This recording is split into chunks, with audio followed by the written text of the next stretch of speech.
anything related to Foreign Account Tax Compliance Act, and they would be more than happy to solve it. In the end, you can also have one-on-one interaction with them. So without taking much of your time, I invite Mr. Naresh to begin the presentation.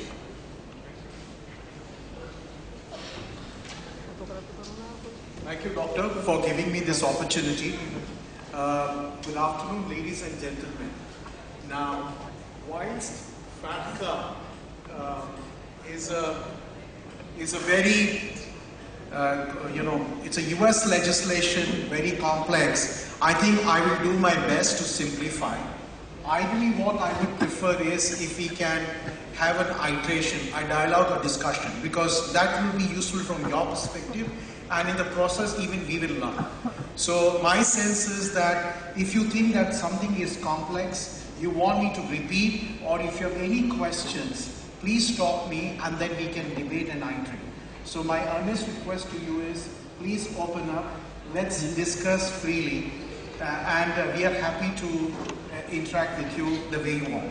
Now my point is that I'm not sure whether all of you are aware of Foreign Account Tax Compliance Act, the context in which it was formed. So is it okay if I give you the context and then some basics and then we can get into question answers?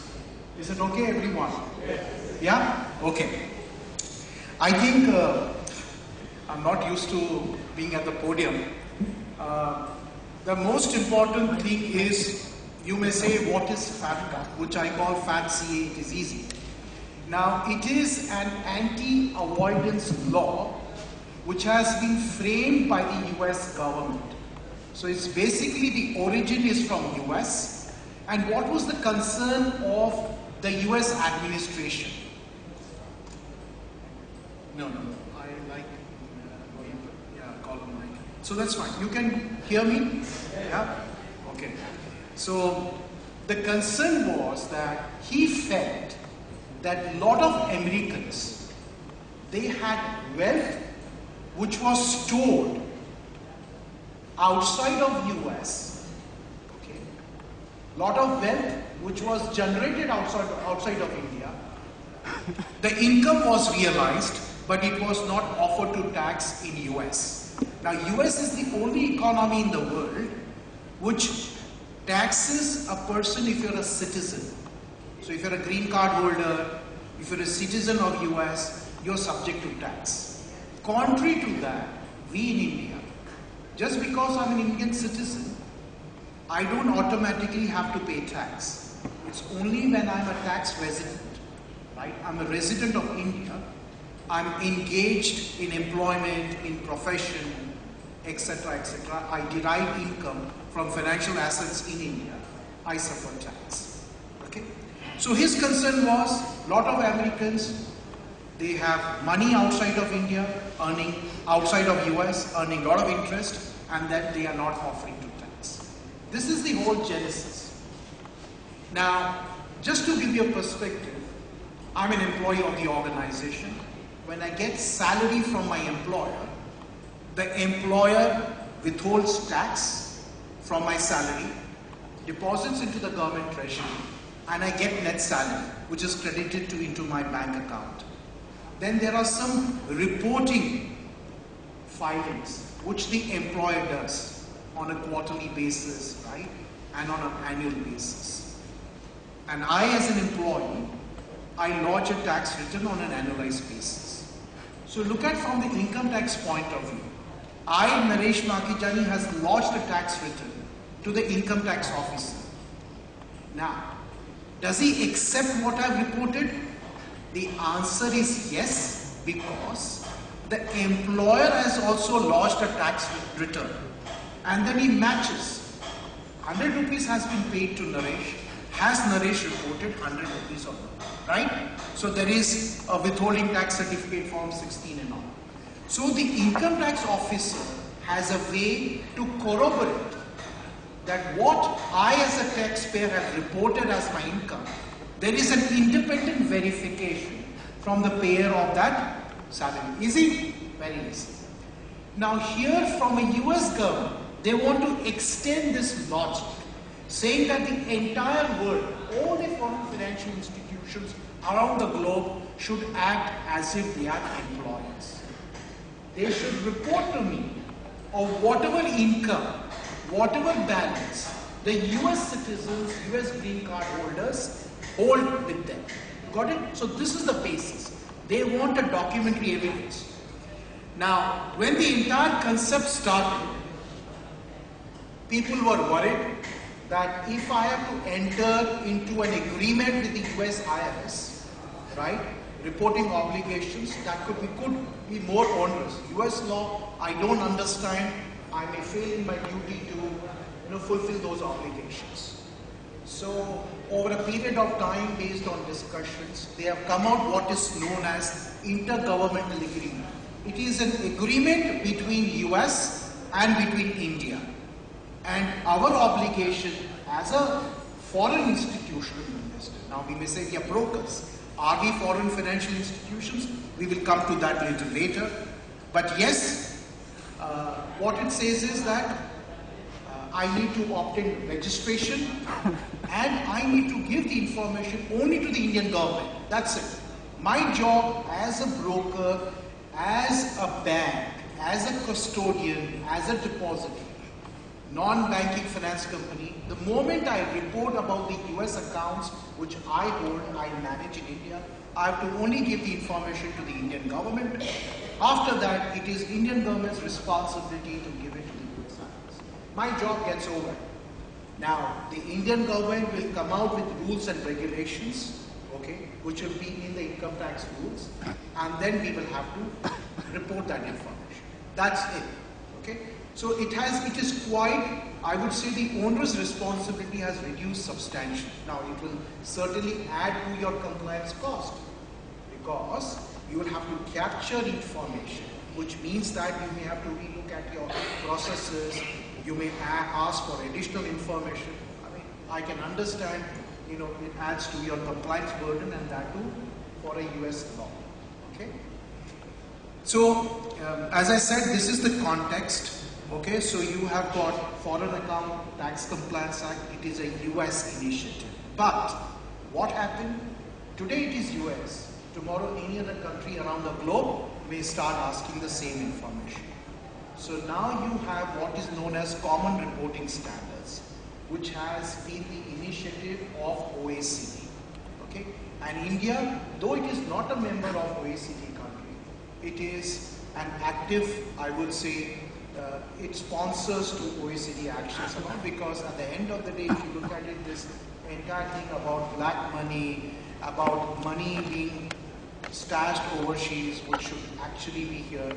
So this ties up. So Common Reporting Standard and FATCA both come together, okay, and the Indian government will come out with one consolidated form. So US FATCA only talks about US, but Common Reporting Standards will talk about all the jurisdictions. For instance, you will now ask if you have say a person from Germany, okay, who's your client, right? So you're a tax resident, you will ask him, you're a tax resident of which country? He'll say Germany, okay. So Common Reporting Standard, you will have to get this information. Otherwise, it was only, you were concerned only with US tax. Now it will be for countries around the world. So that is Common Reporting Standard, combined together, and you lodge a tax return, or lodge a return. So this is the context, and just to give you the developments, we all know that an intergovernmental agreement was entered into between India and the US on 9th of July of this year. Now, let me tell you, there are about 112 countries around the globe who have either entered into an intergovernmental agreement with the US, or they have agreed in substance that they will sign an intergovernmental agreement. So it is not only India, including China. China has also agreed in substance that today or tomorrow they will sign the intergovernmental agreement. So all institutions around the globe, right, they are now part of FATCA. Now the question from your point of view is it today in effect? The answer is no, because there are certain procedures which both the governments have to complete. So whilst intergovernmental agreement has been signed, the Indian government has to now notify to the US when it will be effective. Okay, so that you must bear in mind. In terms of common reporting standards, there are close to 61 countries, and I hope over a period of time other countries also will sign it. So as I mentioned, there will be an amendment in the income tax law. Today we have all, we find that annual information report, I think, okay, we give that information to the government. That has been amended, under which you will have to also give information about non-residents, whether it be a US citizen or citizen of any other country. The rules are framed, they are in the draft form. I think all the banks have been consulted, mutual fund houses have been consulted. I think even broking community has been consulted about their feedback and all. So those are expected to be finalized. Now the other thing which most of the countries have done, whilst they have also issued guidance. So what we are looking at from the government and from the regulators, be it SEBI, be it IRDA, be it RBI, they should come out with guidance so that there is a standardized way of reporting. There is an understanding of each one of us. We should be all on the same page. So we have been telling the government, you should create an awareness. You must explain to the stakeholders what their responsibilities, what their obligations, what their roles are. Because we don't want a situation that inadvertently someone is penalized for wrong reasons. And see, most important from your perspective, if I am from any other country where I am a FATCA compliant, I will only deal with those institutions who are also FATCA compliant. So it is in our interest, otherwise our business will get impacted. So it is most important that we are FATCA compliant, we are registered, so that the customer, the client on the other hand, especially non-residents, right, especially your banks, all will be FATCA compliant. So we will only like to deal with people who have that FATCA registration or who are compliant with FATCA. So please understand this is necessary even from our point of view, right? It's like your GST when it comes, we all will be registered, right? Otherwise people will not like to deal with us. So in that sense, that becomes a drain on us, but yes, we have to do it. As I said,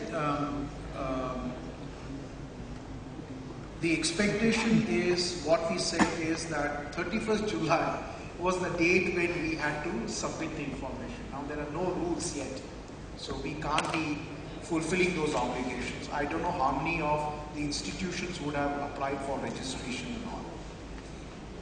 So this is what we have been telling the government, your rules are not out.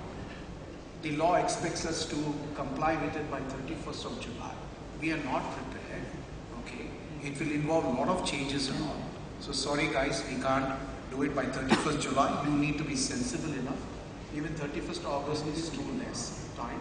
You have to give more time to us. So maybe we hope to get some clarification from them. Now, these are some of the timelines which have been spelled out. Effectively, any new customer, effective 1st of July 2014, the date was 1st of July 2014. Anything prior to that is pre-existing now. So if you have a US customer, effective 1st of July, a new customer, technically you ought to be registered before you take him on board as your customer. That is the law.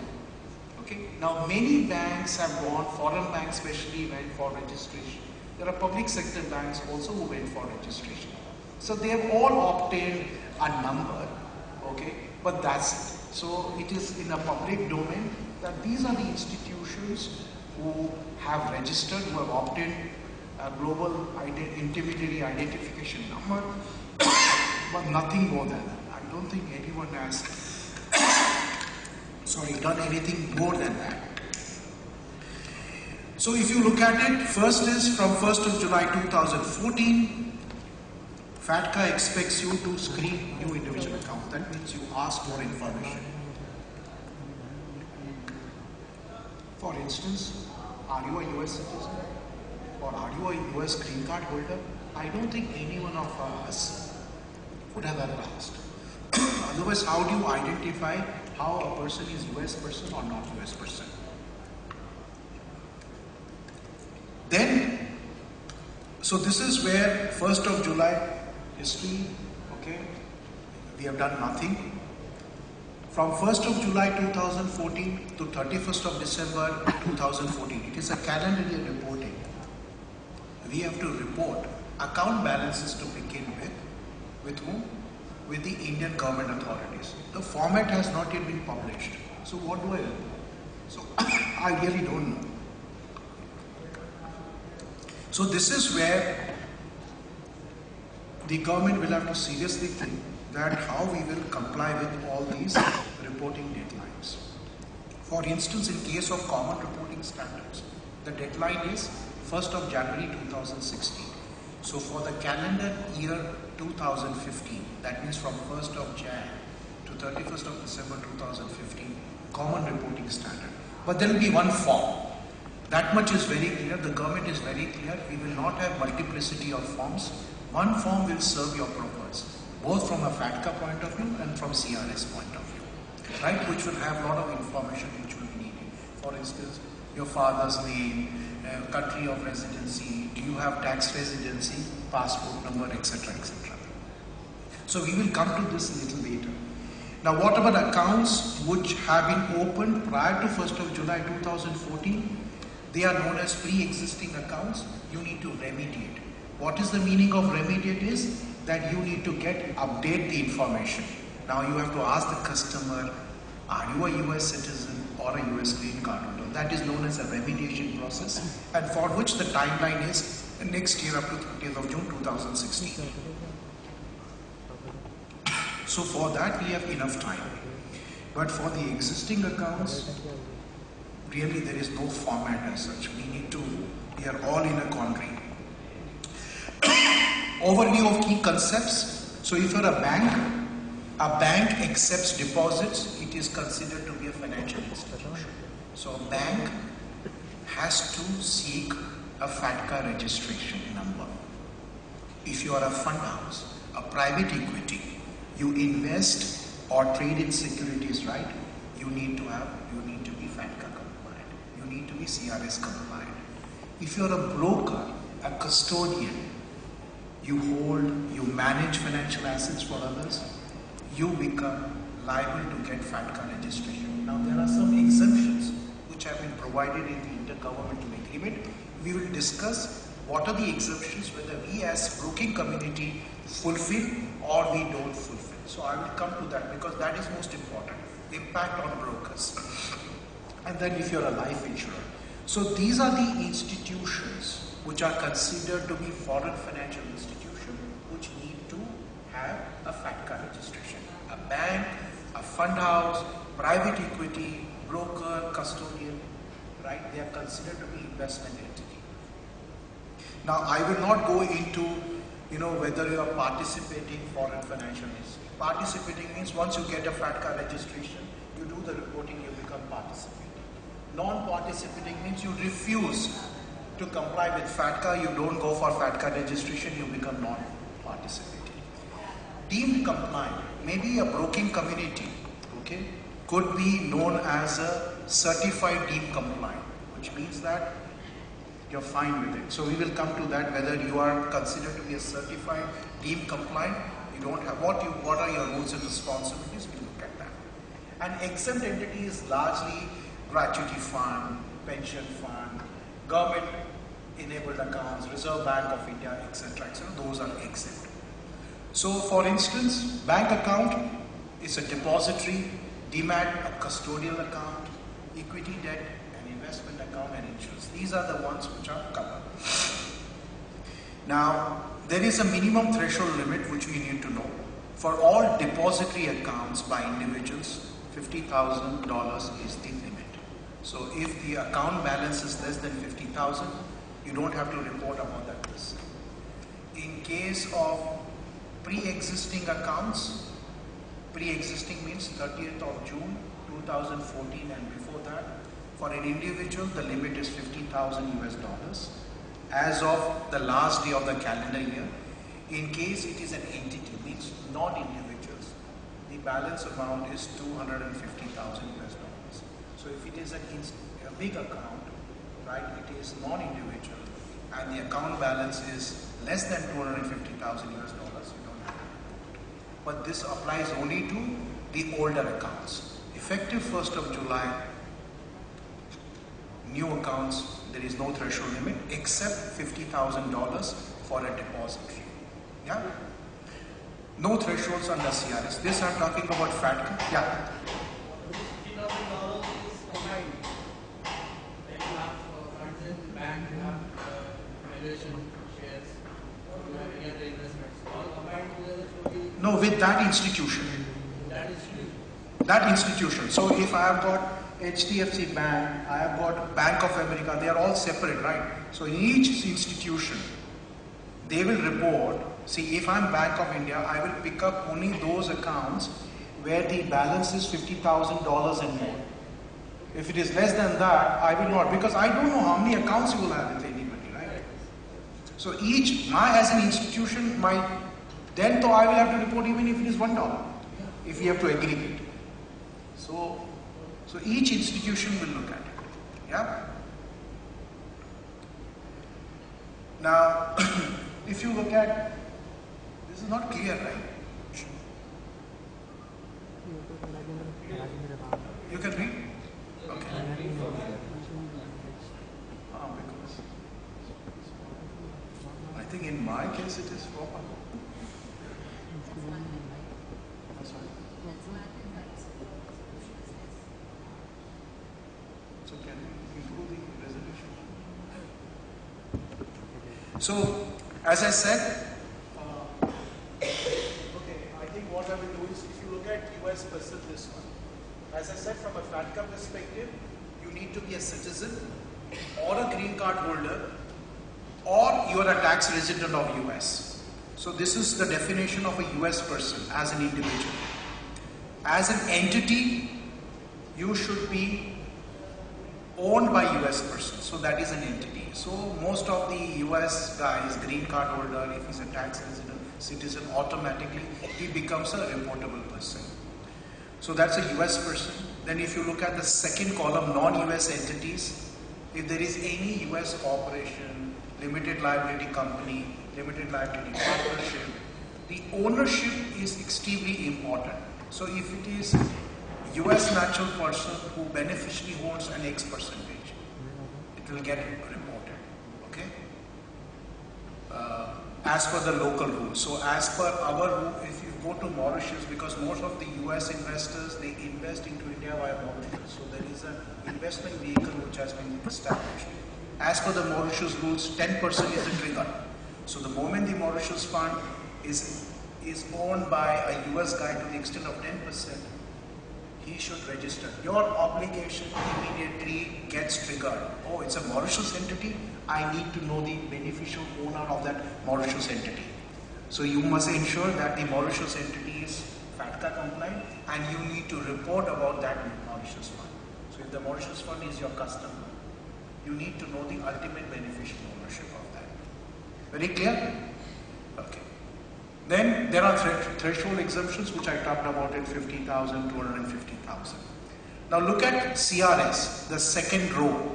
Tax residents of a reportable foreign jurisdiction. CRS, Common Reporting Standard, applies to all the countries other than US. For US it is FATCA, for other countries around the world it is CRS. Very clear? Non-US, similar concept as FATCA. And in case of CRS for individuals, there is no threshold limit. For an individual under FATCA, there is 50,000. Under CRS, even $1 has to be reported. Okay, so there is no exemption. All these things largely applies to banks, to custodians. They need to be very familiar. Okay.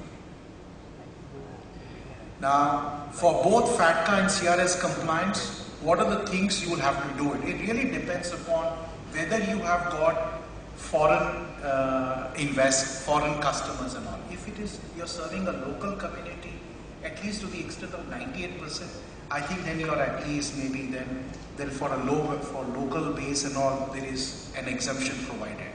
But if you have got foreign customers and all, then I think you'll have to seriously look at your FATCA obligations. So it will really apply to those retail brokers and all where you have foreign clients and all, okay, foreign customers and all, because then they would like to deal with people who are FATCA registered, FATCA compliant and all. Yeah, it's very clear. So it will not apply to people who have got all local customers and all. Okay, at least 98%. Okay. Okay. Now here this is very important. Impact on brokers. Now if you look at custodial institution and investment entity, now look at the way it has been defined. Now this definition is as per the intergovernmental agreement across the world. It is not only unique to India. So as a custodial institution, they are saying holds financial assets for others as a substantial portion of its business. Okay, and then there is a definition: an entity would meet the hold as substantial portion test if its income from providing related financial services, including fees from executing securities transactions, providing clearance and settlement services, is at least 20% of its income. So this is one. So an introspection for all of us. Custodial institution, do we fall in this definition? Look at the other definition of investment entity. The investment entity also includes investment advisors, okay, and investment managers. Look at the way it has been defined. Engages primarily in investing or trading of securities, partnership interests, commodities, notional principal contracts, insurance or annuity contracts. So we as brokers, right, could fall under both as a custodian institution and also as an investment entity.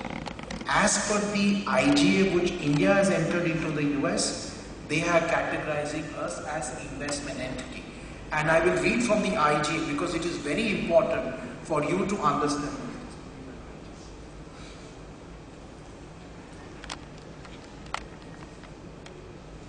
So the way, now this is the only country, okay, India. So I will just read for the benefit of everyone.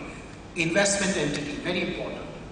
It says investment advisors and investment managers and stockbrokers, trading members of recognized stock exchanges, right? This is the only country where they have added stockbrokers, trading members of recognized stock exchanges. Now I will fall under this exemption. It says an investment entity established in India. Now you may say, I am not an investment entity. We'll come to that also. An investment entity established in India, that is a financial institution solely because it renders investment advice to, and acts on behalf of or manages portfolios for and acts on behalf of, or most important, executes trades on behalf of a customer for the purposes of investing, managing or administering funds or securities deposited in the name of the customer with the financial institution other than a non-participating financial institution. Does it mean, as an institutional broker, right, I'm your client, I'm a big client, a foreign client, I have a custodian, right? You are only an executing broker. I give you instructions to buy or sell, right? You have a local custodian. The local custodian ordinarily is a bank or may not be a bank. It could be a depository. But if you look at a custodian, it will have trail of all the instructions, right? It will know how the proceeds are coming, what is the level of proceeds which are coming, all the corporate actions, be it dividend interest, which you as a broker, you don't have privy to it, right? You don't even know whether how many shares I hold, how many shares I bought. You could only be a selling broker. I may buy from this gentleman, I can sell through this gentleman, or I can do mix and match, right? So as a broker, I am handicapped to provide all the information because I'm not privy to it. So if in my leg of transaction, there is a custodian. Okay? Ordinarily, the custodian should be in a position to report the entire trail of the transaction, because going forward, the reporting will also be of gross proceeds from a transaction. Now, that may not be possible, right? Because you need to know what is the purchase, what is the sale and all.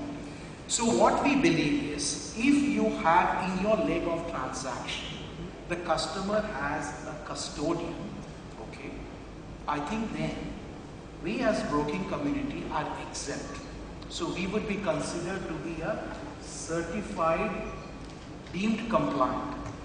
But if I don't have a custodian in the picture, for instance, let me give you an example. I'm an American citizen.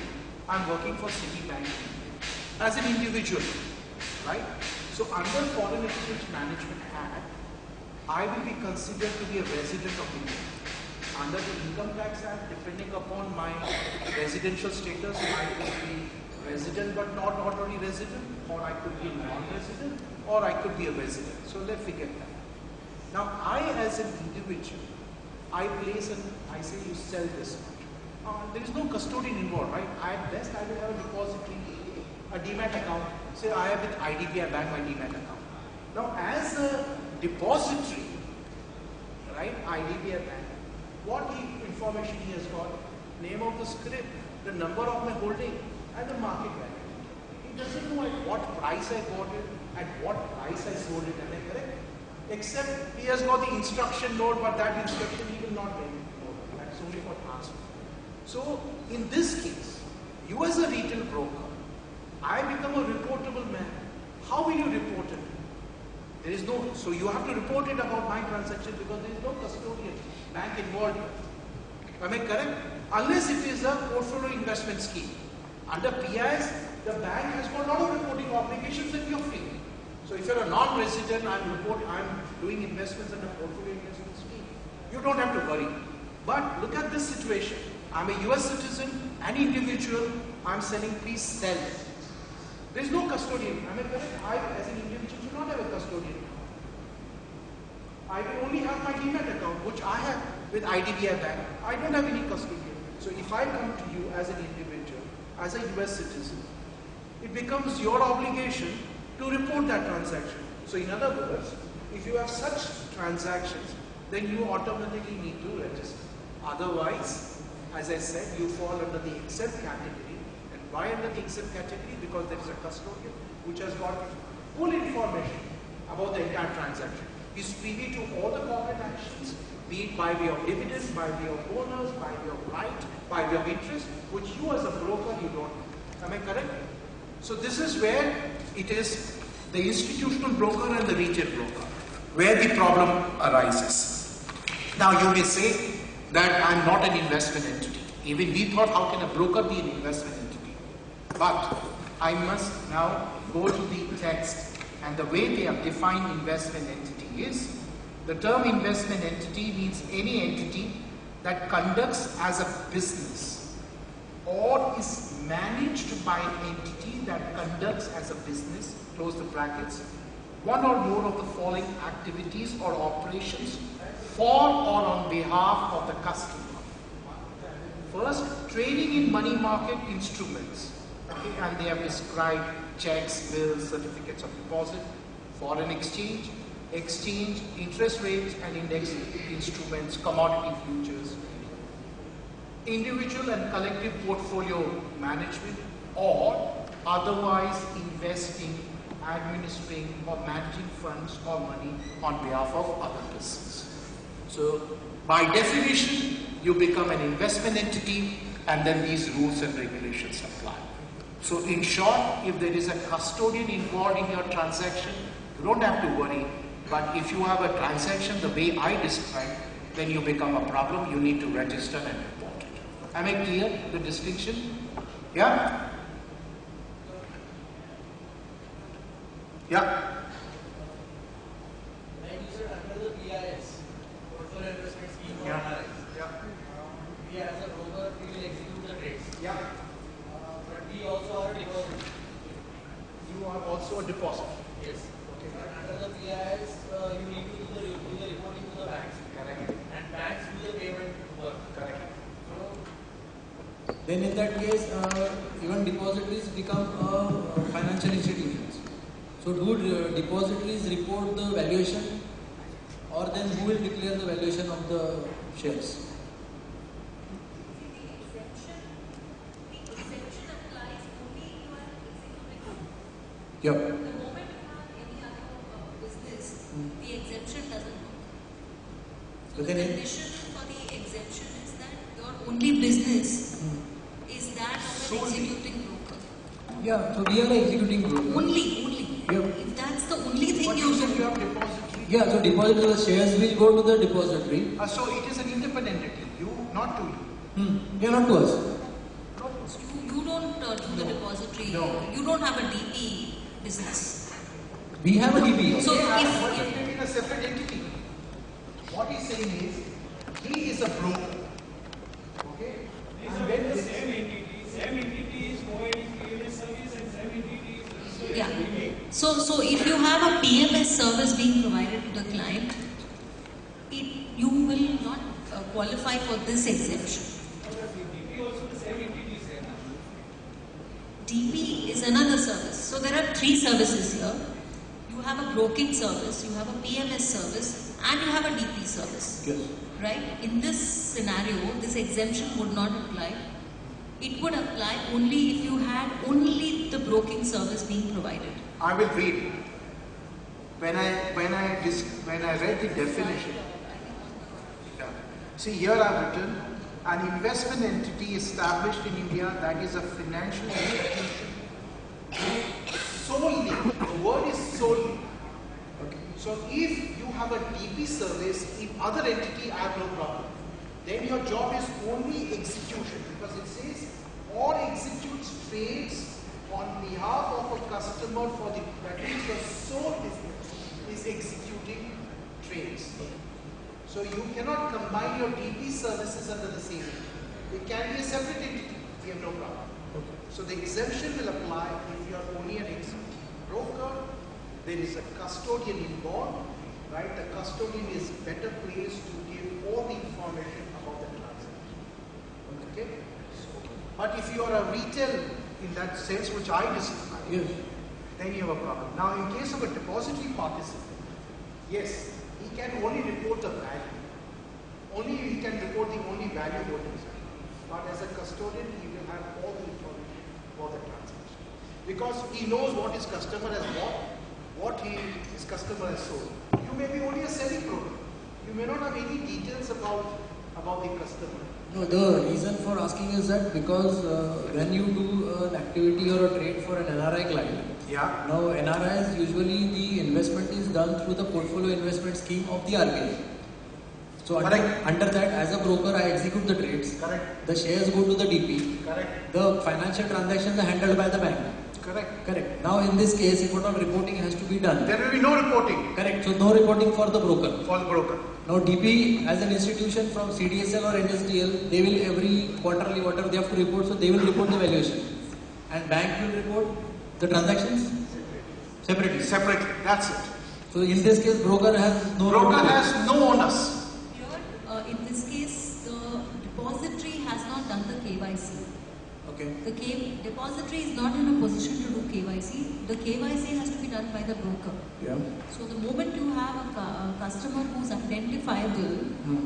the reporting in respect of that customer, that source of information has to come from you. While the bank will report on the transactions of sale and the proceeds from the sale, the balance in the securities account, that source of information has to come through you. But then CDSL or NSDL as a depository, they will But not they do do any not. reporting. But they do not have access to the customer information. See, in India, we have to, the government has not published rules in terms of who has to do what. Because your information about the customer lies at your end. If there is a mechanism, in some countries they have put a mechanism in place whereby the depositories are doing the reporting. That responsibility is already fixed. In our case, that responsibility lies today with us. We as brokers have to identify who the customers are, and we are the ones who are doing the KYC today. if a mechanism is put in place that the feed of who are the reportable customers goes to the depository, then the reporting can take place from the depository where all the information can be covered. So in this case, the broker will pass on the information to the depository, right? No. See, what happens is that a depository under may also do the KRA. So depository has already the information of the client, his whereabouts, and his shares and the valuations. So if at all it is also a financial institution and it also has to do the reporting, then they will do the reporting of the valuation of the shares on a particular date. Correct. As far as the transaction and the bank balances, bank will report. So in that case, broker has nothing to report because broker ledger is always nil. Correct.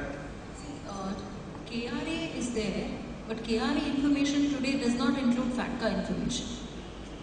Right? KRA information is limited to the PAN and the address and the individual's name and for certain particulars. It does not include FATCA particulars. That information primarily will be sourced through you.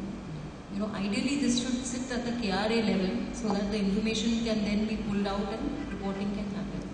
That mechanism is not put in place. Okay. Now I hope IT department comes out with clarity so that each one knows what role they have. Yeah, the roles and responsibilities. Or else there could be duplication, or there could be double activity or double reporting. I don't know. Yeah. But onus comes to the broker only. The onus sits currently with the broker because the broker is the one who is doing the KYC. I mean, he knows the customer. See, the KRA is doing limited KYC today. The broker is the one who is tasked with the obligation of doing the KYC from a FATCA perspective. Because that is coming in the rules. So in that sense, the reporting has to be done by broker. The reporting will have to be done by the broker. That's what we Yes. whether reporting comes from reporting is onus like broker or not. Yes, it is. It is. What you're saying about depository doing the reporting is I mean, it can be an ask, it can be a wish. Today, that's not the way it is reading. Sir, you said when custodians are involved, brokers are exempt. Yeah, in this case, because custodians will Custodians are exempt. Suppose if trades turns out to a DVP, then for a fraction of a second, that shares comes to the broker. And DVP, no? Then how it should there be also there is. See, as such, the custodian will have access to the trade. So, our view is that if a custodian is involved, if a DVP transaction happens, the custodian still has access to report. He has access to the transaction. There will be a onus on the broker side.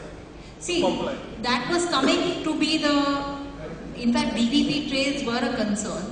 So it depends on how, of course, SEBI has to come with clarity on this. But really speaking, if the broker is exempted in this case, in the IGA, there is a specific clause which Naresh just mentioned.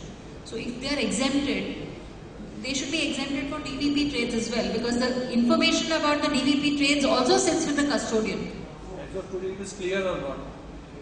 See, As of our now- reading is it seems fine. It should not, it can be read in that manner. This is our view. Okay. Thanks. So, but we expect SEBI to clarify that because that will be better. So, if you look at the last bullet point here, we have mentioned it. This is our view on DVP.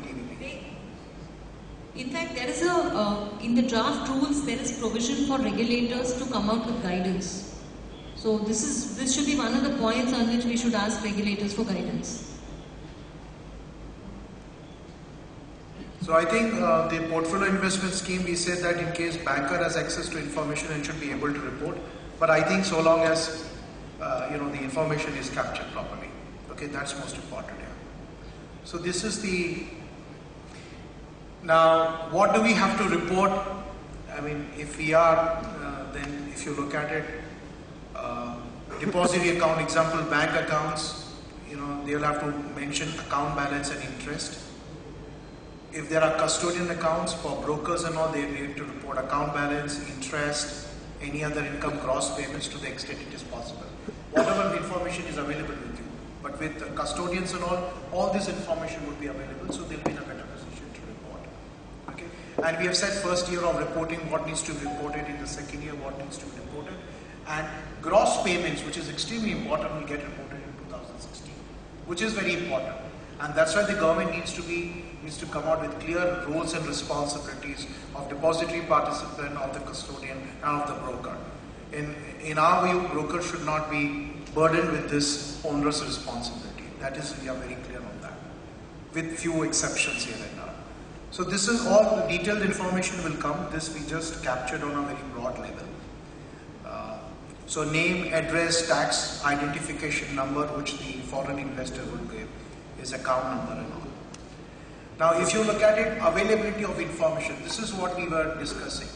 As a custodian, he has got a view on account balance, corporate action payouts, any other income, gross proceeds. Look at as a depository participant. At best, he can talk about holding. He doesn't have information about. A broker at best may have account balance when using margin, if he has kept a margin, I don't know. So you have a view on that. And gross proceeds, because you come to know, right? If I sell, you know what is the value of the sale transaction. Okay. So as a banker, he would know only account balance. Now you may say that even in a bank account, there are credits and debits, but I don't think he has the wherewithal to know what is this credit, what is this debit and all. At best, a bank would have only the account balance. So if you look at it, the custodian is a person who is a repository of all the information which the US government or any other government is interested. So they should be, rightly so, given the onus and the responsibility to report, because they know the entire leg of the transaction. Okay, they are privy to the contracts, everything, all the instructions, emails, account balances, etc., etc.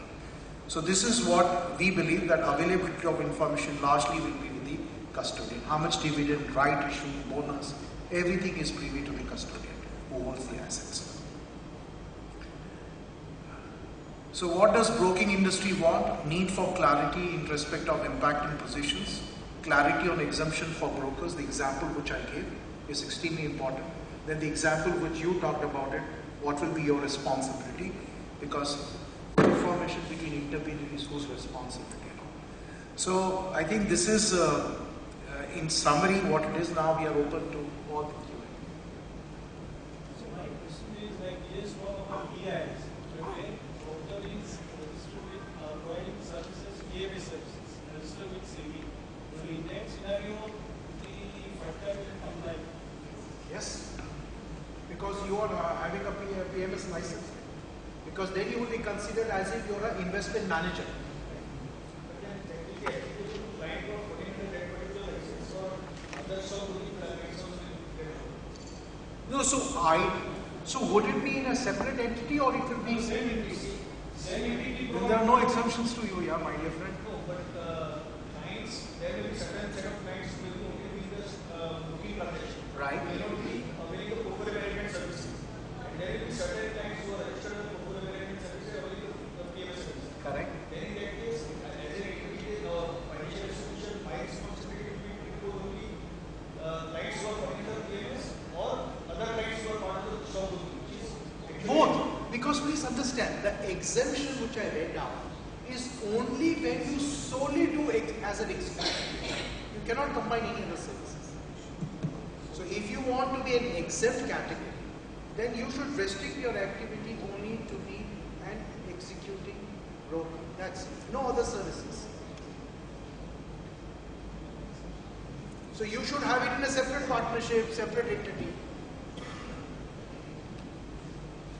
The PMS license. Broker with PMS, we have to FATCA compliance.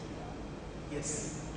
If you have foreign institutions, foreign entities and all, unless it is a local, you have got a local base, 98%, then question is. Mainly NRIs.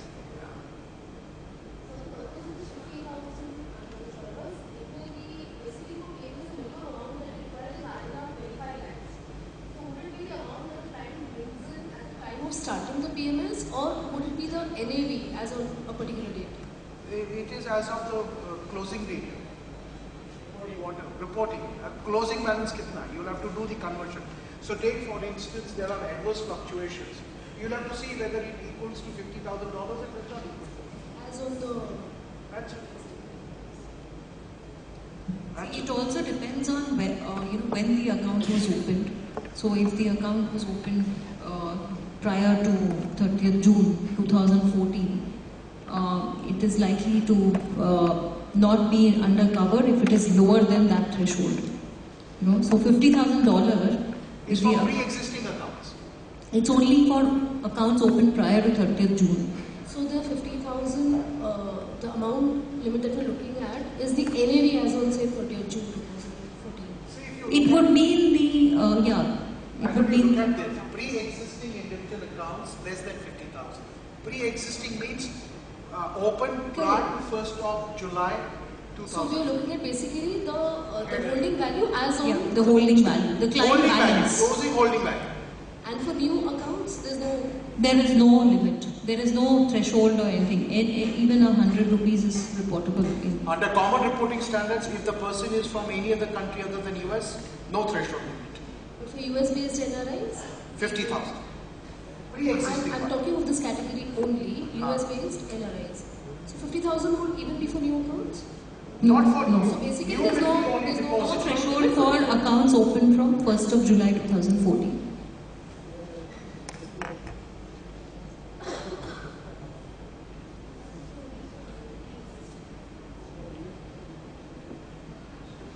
Has there been any reporting format in which we have to report and to whom we will report it? No, so okay. So the formats have been designed.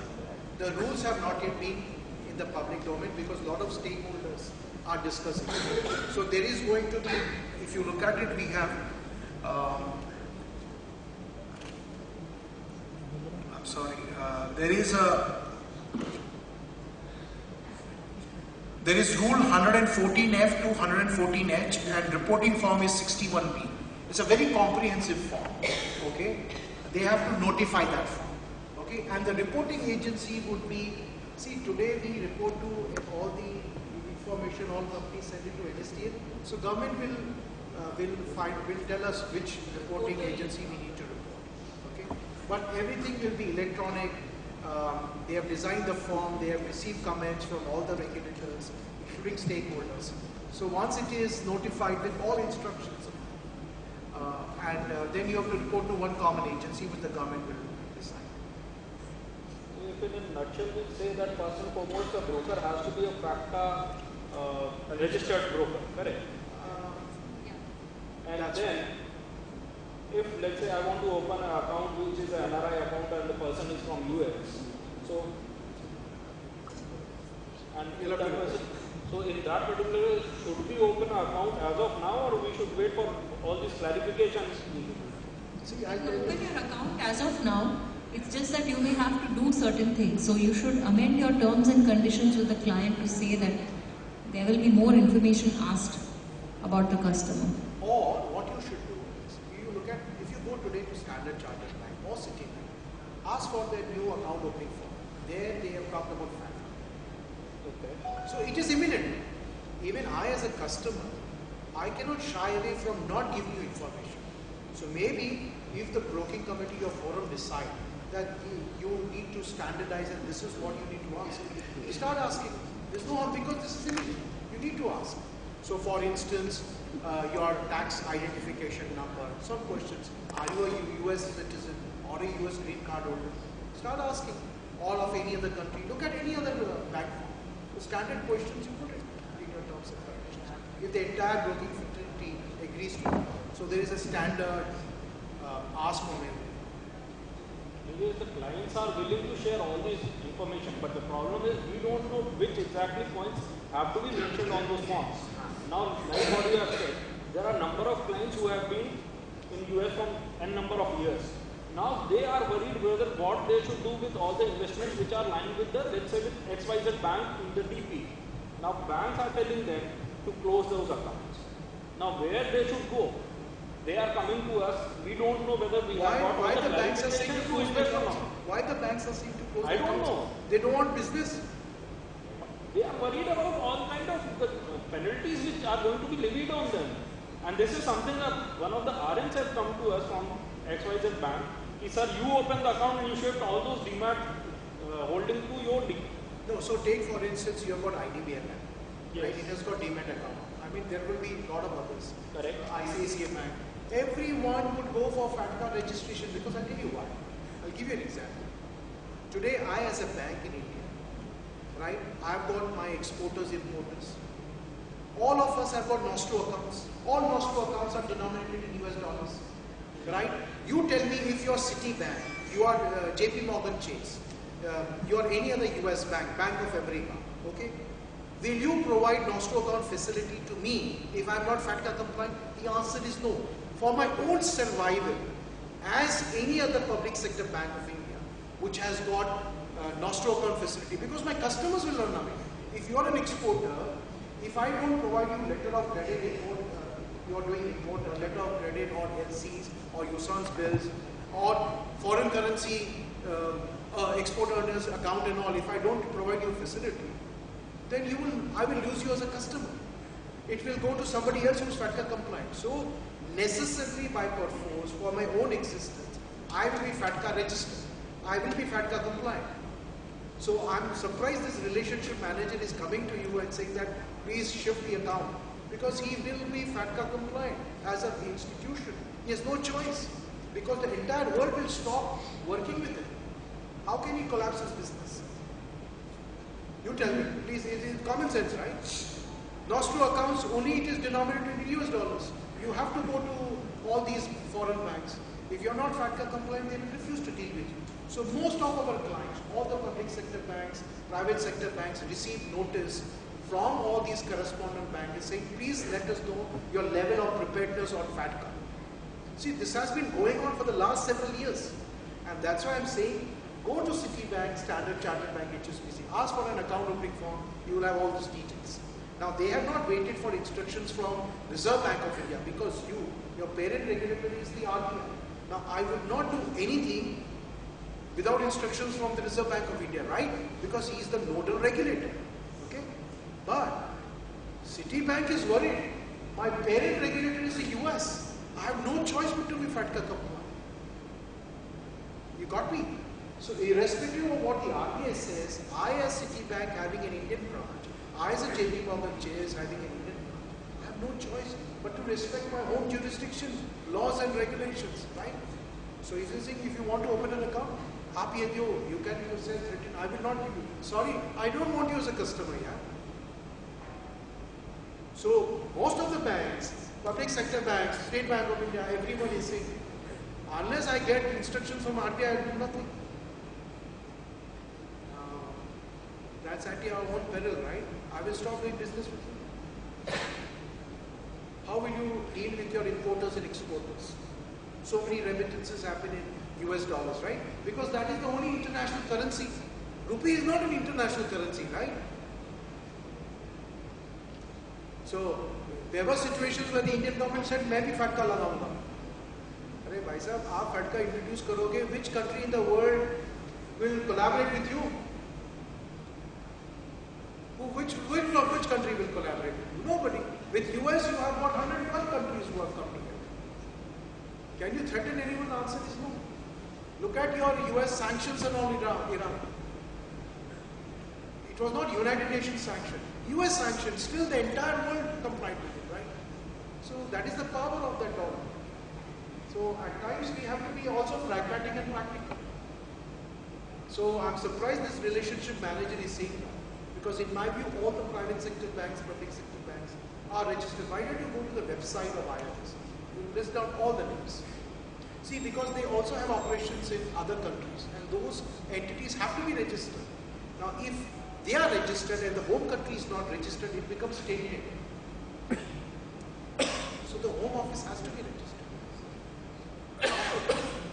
So that's the point.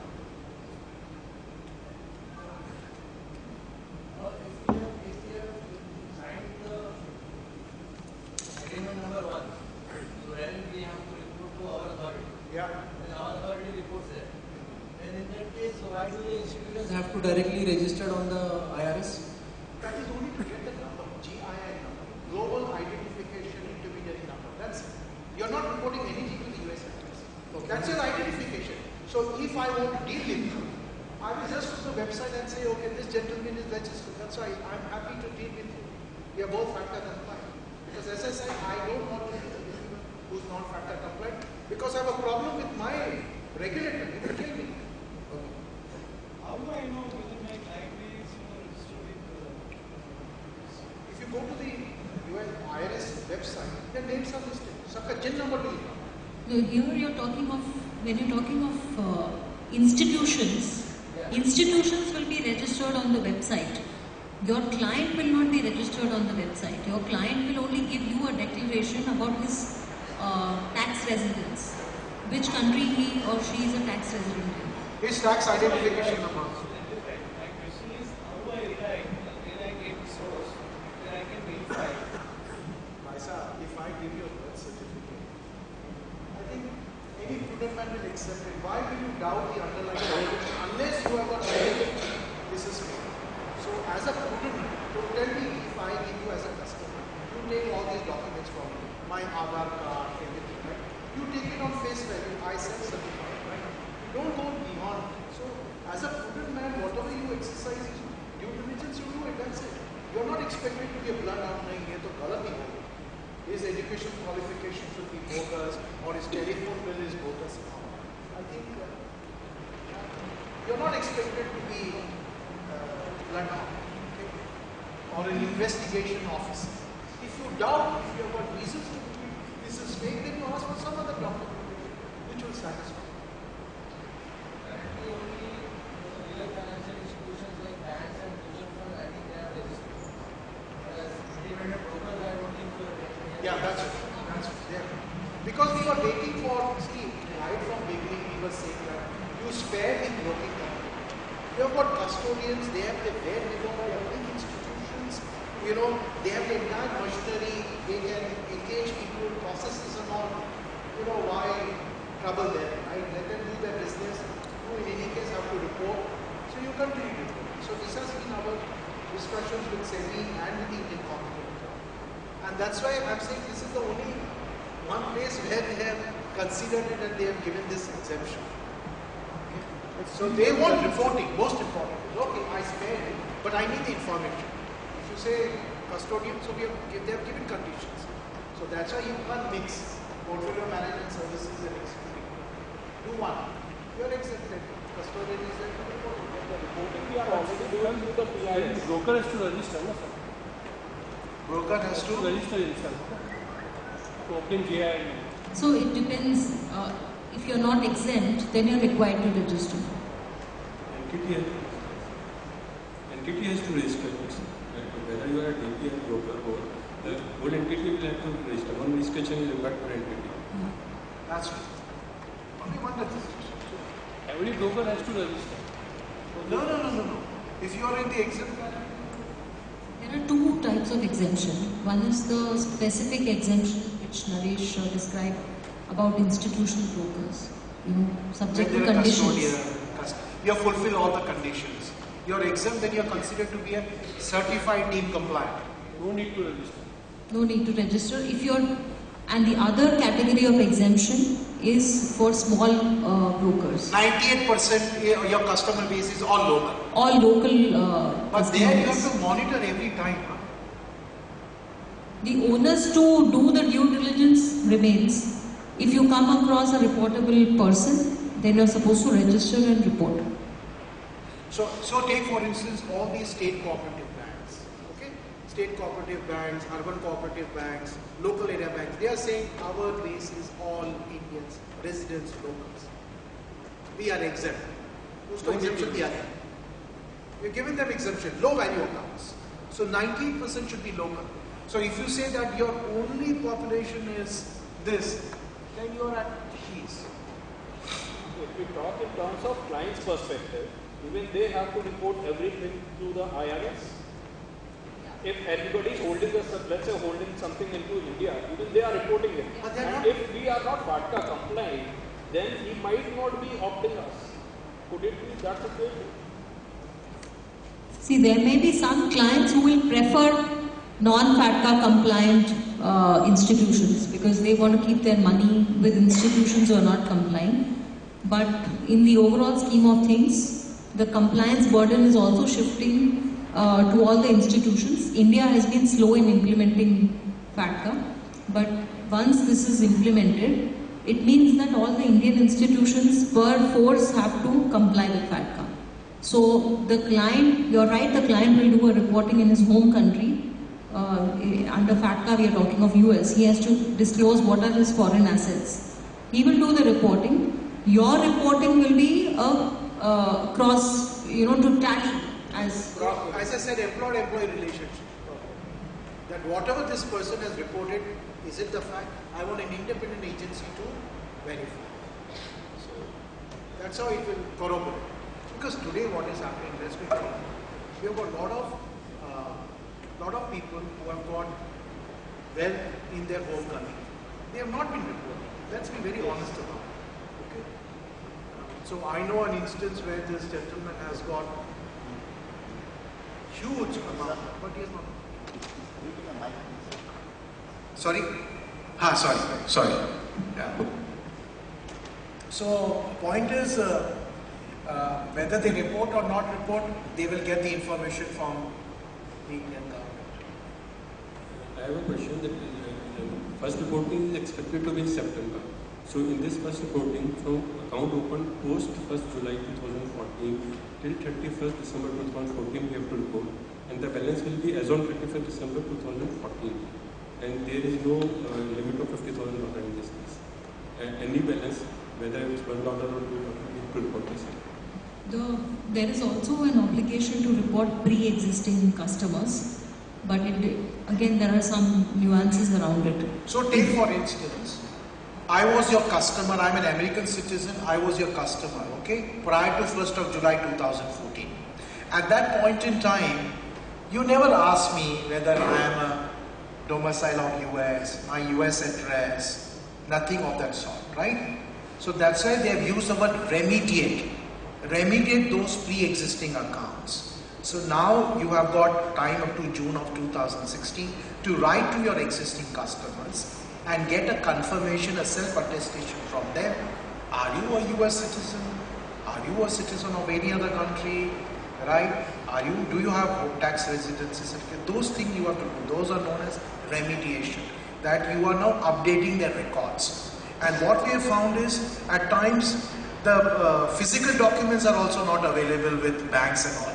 Because this account would have been opened 50 years ago. The child would have migrated to the US, he would have never updated his account, right, with the banks here. So they are having severe challenges. At least that may not be the case with you guys. Even in the existing cases, while the reporting will be in June 2016, the balances will be on which date, as on which date? It will be on as on 31st December 2015 or as on 30th June 2014? See, ideally this 2014 information will is supposed to include pre-existing customers which are above $1 million.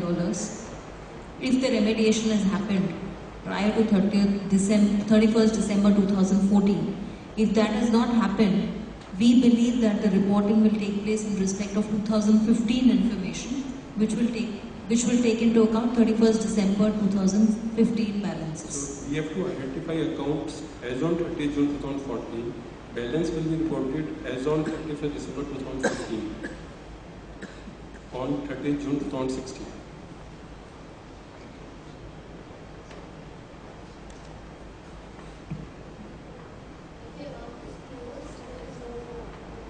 No, you have to.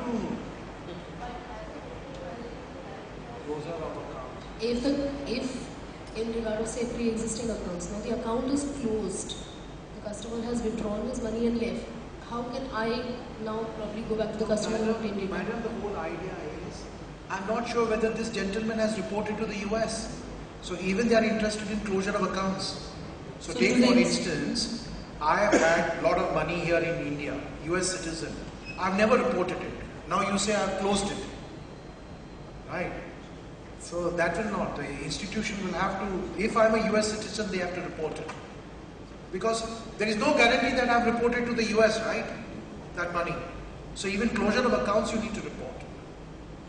So you may be reporting these accounts based on any indicators that you find to say that this person is a US. Data available. Portfolio manager we can use to report. But beyond that is not practical, no, once the account is closed.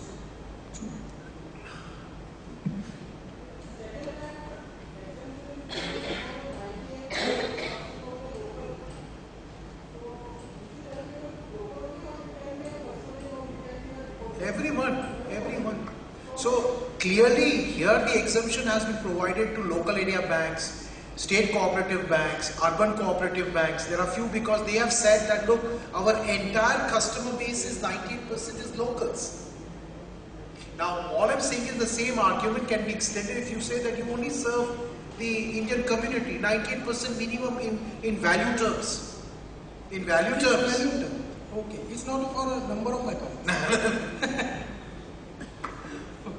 It is in value terms. You may. Sorry? Cut-off date. He is asking cut-off date. On which cut-off date you can justify that 98% is of the value is more than the cut-off date has been prescribed at what stage? At any given point of time. They have to keep doing the due diligence. But I think you'll have to constantly monitor in terms of the value. The moment you breach the value, then you need a registration. Please understand. Here I am giving us a declaration, and that's why I've got exemption. Exemption does not mean that I breach that. So at any given point of time, if you feel that you are breaching it, the registration kicks in. So you will have to have a monitoring mechanism. You can't afford to breach it, huh? Because penalties are going to be prescribed. And penalties, you know that they are not tax deductible. Why to pay penalty? And it's not a good word to have penalties.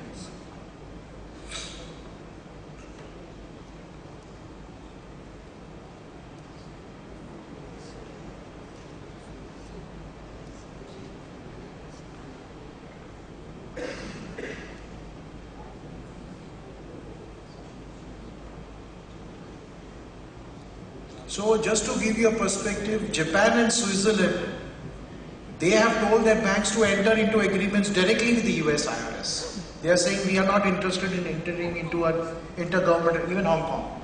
So they have told all their institutions to enter into one-on-one agreement with the US IRS. There the reporting obligation is onerous, right? Because I need to know the US laws.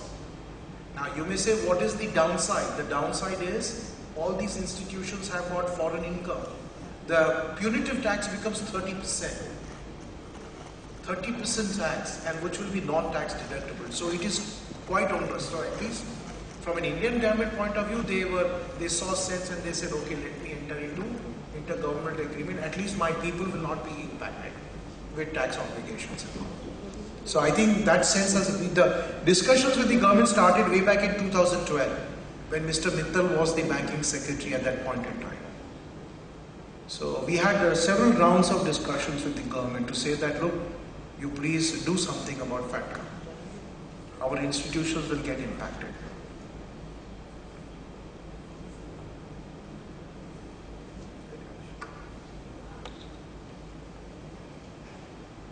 Okay, thank you. Friends, really I thank all of you for participating in this seminar, and I really thank Shri Naresh and his team for giving us such valuable insights on this complicated law, which is really difficult to understand and apply. Anyways, I would take this opportunity on behalf of BSE Brokers Forum to present a small memento to Shri Naresh for gracing this occasion.